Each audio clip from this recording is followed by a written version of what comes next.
é muito confuso ver as pessoas que eram contra a cultura, entre aspas também, no passado, hoje buscarem tanto tradicionalismo, tanta. Não sei nem que palavra usar sem ser ofensivo mesmo, sem ser com deboche, sabe? Porque é um fenômeno muito claro, né? Que os roqueiros viraram reaças. Isso é muito claro, assim. Muito claro. Eu falo, gente, mas então nunca entendeu mesmo The Wall, né? Uhum. Tive amigos que, por exemplo, só para fazer uma única citação, foram no show do Roger Waters, no ano de uma eleição presidencial importantíssima, que foi um divisor de águas no Brasil. E ele, com o direito que lhe cabe, no meio das projeções lá da telona, veio uma mensagem política que muitos não entenderam, e por entenderem de forma rasa e absolutamente estreita, começaram a vaiar ou se retiraram. Cara, então o que tu vai fazer num show do Roger Waters? Uhum. É político tudo que o Pink Floyd fez. E Sempre tudo que, foi. principalmente ele.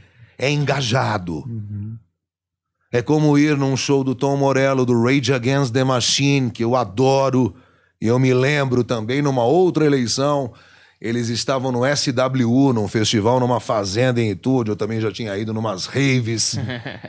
E eu tava lá no gargalo porque eu adoro Rage Against the Machine, mas eu adoro porque eu sei o que eles estão falando. Uhum.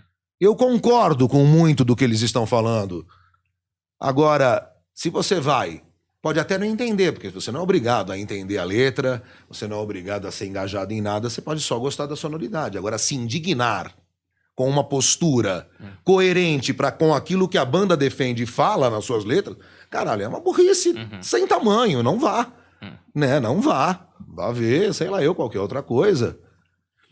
Então é isso. Mas nem sei por que eu abri esse paralelo e nessa prolixidade louca fui para outro caminho. Porque eu vi algumas entrevistas suas, né? Que a gente sempre monta uma pautinha pra gente bater o papo. E aí eu vi que a sua infância remetia muito mais à coisa da dublagem e talvez até da criação do autoral, que eu acho que vem hoje, que eu acho aquilo, né? Ter uma voz bonita não é tão difícil assim. Agora, você saber encantar a pessoa durante muito tempo ali é o que faz o diferencial, é o carisma, é o conteúdo que você coloca nas entrelinhas ou numa entrada ou outra. Então eu queria que você falasse dessa parte do começo, do que rolava na infância, até porque eu imagino que quando a gente vai entrando no caminho, que a gente vai seguir para a vida, tem algumas oportunidades que elas aparecem e a gente acaba se adaptando, se moldando para se encaixar. Por exemplo, eu acho que o rádio era uma referência muito clara, era um meio de comunicação que você se enxergava, se projetava, porque meio que a vida te levou para aquele caminho. Mas, sei lá, se não existisse o rádio, hoje provavelmente você estaria fazendo um podcast, você estaria fazendo um YouTube, alguma coisa. Ou eu estou viajando? Eu, com toda a gratidão que eu tenho pelo rádio, é o veículo mais apaixonante, é determinante para a minha carreira e a minha existência profissional. Mas eu digo que o grande responsável por tudo isso, o salvador da lavoura, assim, foi o teatro. O teatro mudou a minha vida.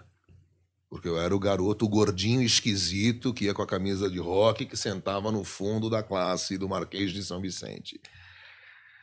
E às vezes nem descia pro recreio, eu ficava lá rabiscando, sabe? Aquela coisa bem estereotipada mesmo. Eu era esse cara. Não curtia, não era a minha ficar na quadra jogando, tá? Eu ficava lendo livros de horror porque eu gostava de Black Sabbath, eu gostava do Ozzy. E aí aquelas letras que eu traduzia, numa época pré-Google, eu ficava depois procurando, e aí eu descobri o Stephen King. E aí depois, quando eu comecei a ler o Stephen King, eu falei, caralho, que mundo... Aí encontrei, você me encontra alguém mais experiente, porra, mas esse cara você tem que ler de Allan Poe, Lovecraft, né? E aí eu fui começar, e aí eu pirei nessas histórias. Eu adoro histórias de horror, e acho que isso vem do rádio. Isso tem uma interligação, porque meu pai era ouvinte do Gil Gomes. Eu ouvia aos domingos de manhã, retransmitia numa das rádios santistas, se eu não me engano, a Tribuna AM, o programa do Gil Gomes, e ele me deixava ouvir. Eu ficava do lado dele, aí às vezes ele levantava, ia fazer barba e continuava o programa, eu me cagava de medo. E 6, 7 anos, um absurdo, né? Aí eu me cobria e eu tinha que me certificar de que a cabeça e os pés estavam cobertos, senão a mão O assassino de Judite ia me pegar, cara. Era uma piração, uma brisa sem ter nada. Eu brisava. Mas ao mesmo tempo que aquilo me causava uma angústia, eu ficava com um cagaço fudido. Ele matou, e ele usava uma técnica de repetição, né? É fudida para um contador de histórias. Ele pegou, ele levantou, e ele ia criando aquela expectativa com trilhas sonoras, soundtrack de O Exorcista, de grandes filmes, que o Roberto Félix era o sonoplasta dele, e usava essas trilhas. Eu assistia, ao mesmo tempo que tinha angústia, tinha o tesão, porque ou a minha porção sadomaso, porque eu amava, eu sentia um cagaço do caralho, mas eu não queria parar de ouvir. Aquilo me gerou, assim, um outro mundo que se abriu, né? Sequelas também psicológicas, mas... E aí, por que eu falei tudo isso? Para dizer do gordinho na última fileira, esquecido, lá esquisito. Porque eu tinha uma baixa autoestima, eu não era o cara que dançava com a mina no bailinho da vassoura, eu não era o pegador que saía com não sei quem, tinha um monte de situações para você se inserir em círculos socialmente, por mais que eu morasse numa cidade provinciana, que eu estava na contramão dessa história. Hoje eu agradeço ter estado. E aquela esquisitice, aquela inadequação, eu era um inadequado para mim mesmo. Clown. O clown é isso, né? O palhaço é a inadequação, é o sapato grandão, é a calça que cai, é a cara pintada, é o ridículo externado. Era assim que eu me sentia. Café com leite também, porque eu sou o caçula de casa, então tinha uma época que a diferença de idade era fodida, aí eu podia jogar, podia brincar, mas o Marquinhos é café com leite. Café com leite é o quê? É não valer porra nenhuma aquilo que tu faz, né? Tu mandou pro gol, mas foi ele, café com leite não conta, é uma figuração, tu não tá dentro do bagulho. Era assim que eu era, então com toda essa soma dessas porras todas que detonam, metralham a tua autoestima, o resultado era isso. E aí eu fui fazer teatro. Num projeto da prefeitura, na época, nos 90, lá, gratuito, numas oficinas da cidade. E aí, pra mim, foi como entrar em Nárnia, mesmo. Sem nenhuma... Só estou usando a figura de linguagem de um bagulho conhecido, mas eu abri a porta de um armário e saí num outro mundo. Porque aí eu descobri que tudo é importante. Como você falou de voz bonita, não existe a voz bonita, existe a voz adequada para aquela situação. Sim. Tudo é uma cena. E aí minha diretora falava, você tem uma cara cênica. Então aquele nariz de quilha de tubarão que eu reprovava quando eu via e me sentia menos, começou a ser um trunfo para determinadas construções de personagens, porque nós somos personagens. Né? Não existe só o Daniel e o Humberto, existem vários Humbertos, são abas ali que você maximiza e minimiza de acordo com o seu bel prazer, para situações da vida. Você não é assim no churrasco com os amigos tomando uma, como não deve ser assim, filho, o pai, a gente exerce papéis distintos, facetas distintas. Isso não significa esquizofrenia, nem bipolaridade, mas somos muitos.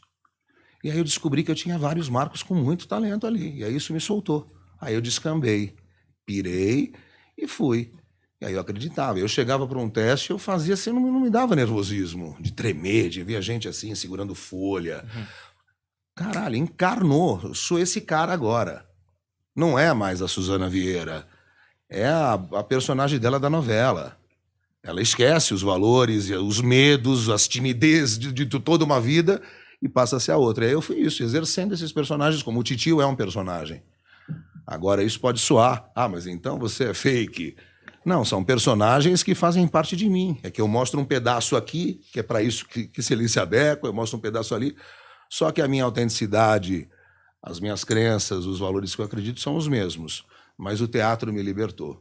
E aí o rádio ficou mais fácil, aí eu me tornei um melhor radialista, porque eu passei a ver que eu exerço, né, eu tenho um mar de possibilidades para brincar. Não é só uma voz bonita dizendo a hora certa e agora vamos ouvir. Eu sei fazer essa voz, mela cueca. Mas isso não vira mais há muito tempo. Joga isso fora. Eu venho dessa escola, onde tínhamos que falar assim, Antena 1, uma voz quase ejaculativa. Isso é natural? Tão natural quanto uma Fanta-uva, né? A Fanta-uva ainda tem 5% de suco de uva. Isso é uma coisa empolada. Isso aqui, pelo menos pro meu gosto, Não preciso mais. Eu quero ser o cara que está sentado no banco do passageiro, do teu lado, na marginal, trocando uma ideia. Ó, você viu essa do Led Zeppelin? É legal. É assim que eu tento ser. Só que essa soltura, esse desatamento de nós, se deu porque no teatro eu descobri que eu podia ser o vilão e o mocinho no mesmo filme.